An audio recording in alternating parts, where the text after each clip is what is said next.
Assalamualaikum warahmatullahi wabarakatuh. Apa kabar semuanya? Kita bertemu lagi.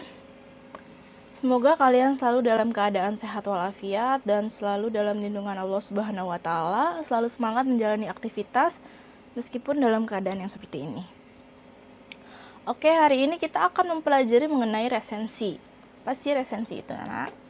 Oke, pertama ada quotes di sini. Setiap tempat adalah sekolah, setiap orang adalah guru, dan setiap buku adalah ilmu. Ini adalah tujuan pembelajaran kita. Ini adalah pertanyaan yang harus kalian jawab. Jadi setelah selesai mendengarkan materi, kalian harus menjawab pertanyaan ini. Kerjakan di buku tulis, kemudian seperti biasa kirim ke alamat email ibu.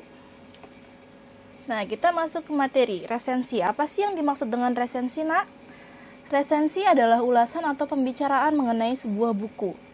Tugas penulis resensi adalah memberikan gambaran kepada pembaca mengenai suatu karya.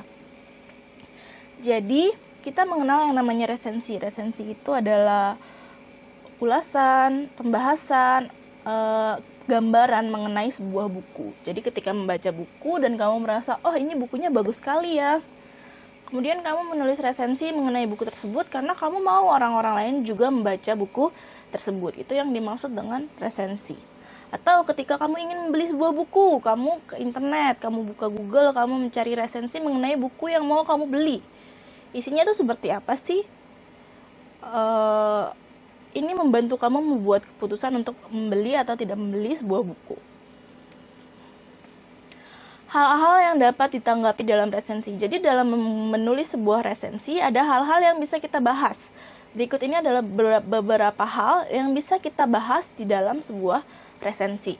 Yang pertama, kualitas isi buku. Bagaimana sih isi buku tersebut? Apa sih yang diceritakan dalam buku tersebut? Bagaimana sih isi cerita dari buku tersebut?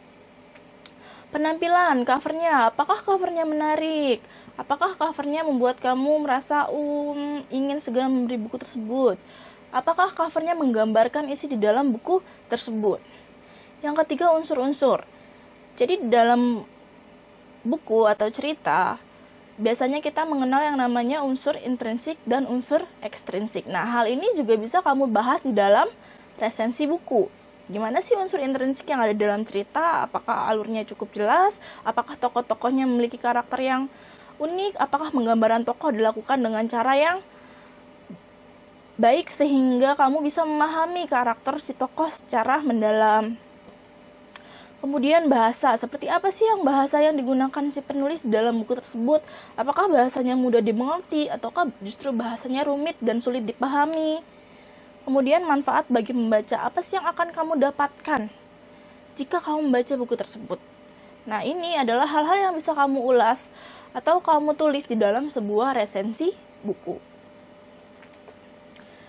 Yang ketiga, kita akan membicarakan mengenai sistematika resensi. Sistematika itu bagaimana sebuah resensi ditulis, bagaimana urutan sebuah resensi ditulis. Yang pertama ada judul resensi, yang kedua identitas buku yang diresensi, yang ketiga pendahuluan, memperkenalkan pengarang, tujuan pengarang buku, dan lain-lain. Kemudian inti atau isi resensi, kemudian keunggulan buku, kekurangan buku, dan penutup. Nah, apakah di dalam semua resensi sudah pasti terdapat ketujuh unsur ini? Jika kita berbicara di dalam sebuah pelajaran, jika ibu meminta kalian untuk menulis sebuah resensi, maka ibu berharap kalian akan mencakup ketujuh unsur ini, karena kita berbicara mengenai pembelajaran di sini. Tapi dalam kenyataannya, tidak semua resensi mengandung ketujuh unsur ini. Apakah yang tidak mengandung itu salah dan kemudian yang benar adalah yang hanya mengandung ketujuh unsur ini? Ya, kita nggak bisa bilang salah atau benar ya, karena balik lagi ke tujuan penulis dan manfaatnya bagi pembaca. Kalau ternyata resensi itu memberikan manfaat bagi pembaca, entah dia mengandung ketujuh unsur ini atau tidak, ya itu tetap dikatakan sebagai resensi. Nah, sekarang kita akan melihat contoh resensi.